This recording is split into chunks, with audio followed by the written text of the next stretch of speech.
Hey everybody, welcome to Top 10 Thursday on the Mana Leek. I'm John as always, and it's been a while. While these videos are the shortest I do, they actually take the most prep to set up all my green screen, my lighting, write the scripts, put up the teleprompter, edit them, etc. But we're back, and I'm hoping to get these back to being weekly starting today. Today we're going to do one of my favorite lists, and one of your favorite lists from what I hear, the top 10 cards I was wrong about in my set review, Aether Revolt edition. I remember in my set review being really excited for blue-black and hoping that green was going to get somewhat weakened from its overpowering levels in Kaladesh. That's what I get for hoping, I guess. But let's take a look at the cards that I felt most wrong about. Up first, we have Deft Dismissal. I was quite high on this, giving it a B-. Ultimately, however, it was way too expensive for what it did, and in this set especially, you just couldn't leave that kind of mana up and expect to come out ahead. Really, it's more of a D. I don't think I ever actually cast it, nor do I think I ever played against it. At number 9 is Aether Swooper. I started very low on this, but by the time I actually got around to recording the set review, I had settled on a C-. I figured I'd cut it pretty regularly, but I did remember that Mist Intruder, a similar creature, was pretty okay.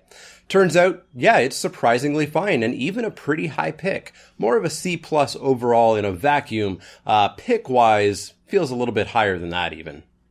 Coming in at number 8 is Aid from the Cowl. Now, I did say you would need Revolt to be triggered reliably for this to be good. But I did go optimistically with a B-. Turns out, Revolt was frankly kind of bad. Or not bad, but just didn't happen. Few Revolt cards really made use of it, and this Do-Nothing enchantment was a really good example of one that fell completely by the wayside. I'd be willing to drop this straight down to an F.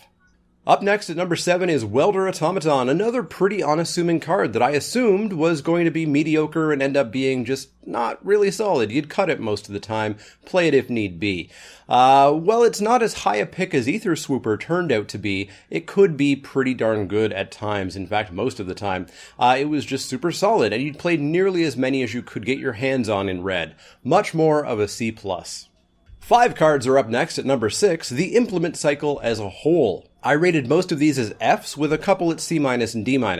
Now, I still don't put these very highly, and they're begrudgingly playable. I still feel like I'm wasting a pick on one of these if I take them even mid-pack, but many of them just work. Because of Improvise, because of Revolt, because of their minor effects, they just work in this set. As much as I hate them, and as much as I still really want to give them really low grades. Number 5 is Renegade Map. I really dislike this because it came in tapped, and I wanted this to feel more like a Traveler's Amulet, something that just got me the land I needed every time, right away. I knew it could be used for Improvise or Revolt or any of the Artifact Matters cards, but it just felt like a bad artifact when there were plenty of other playable artifacts. I gave it a D. Turns out, no, it's just really playable in most decks, even in 2-color decks, if they do want this for any of those multitude of reasons. As well, there's just not that much that you do with 1 mana on turn 1, and this is a great way to use that turn up.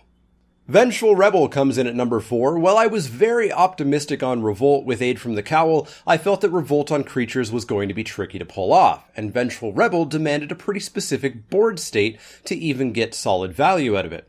Turns out that board state happens often enough. There are X3s for you to kill off, and if you kill off something bigger post-combat, even better. Originally, I gave this a C+. It's really more of a B-, maybe even a straight-up B. I would first pick this in many packs. Oh, hey, it's Ridgescale Tusker at number 3, because how could we talk about Aether Revolt without talking about this card? Now, if you don't remember my set review, you're maybe asking, how did I not know that this card was going to be good? I did! I gave it a B+, but even that is way, way, way too low for this card. It is a straight-up A+, snap first pick, utterly format warping, and in my opinion, format destroying card. I'm so glad I'm done seeing that card.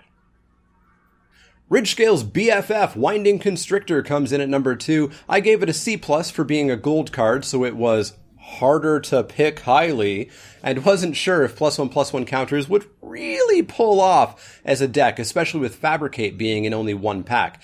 Turns out, no, this is utterly first pickable and part of one of the most obnoxious snowballing decks in the limited format. Much more of a B+, and only just a B+, because you need to build around it. It's not amazing by itself, but still, one hell of a good card. Finally, at number 1, we have Walking Ballista. I gave it a C+, citing how little it would be without huge amounts of mana, and how much extra mana investment would have to go into it. I'm pretty sure I also gave Hangerback Walker a mediocre grade when I first saw it in Origins, so maybe I'll finally learn my lesson. We'll see. Being able to activate the abilities at instant speed, and of course with the ridiculous amount of counter support in this set, this card was a snap first pick, and easily a solid A.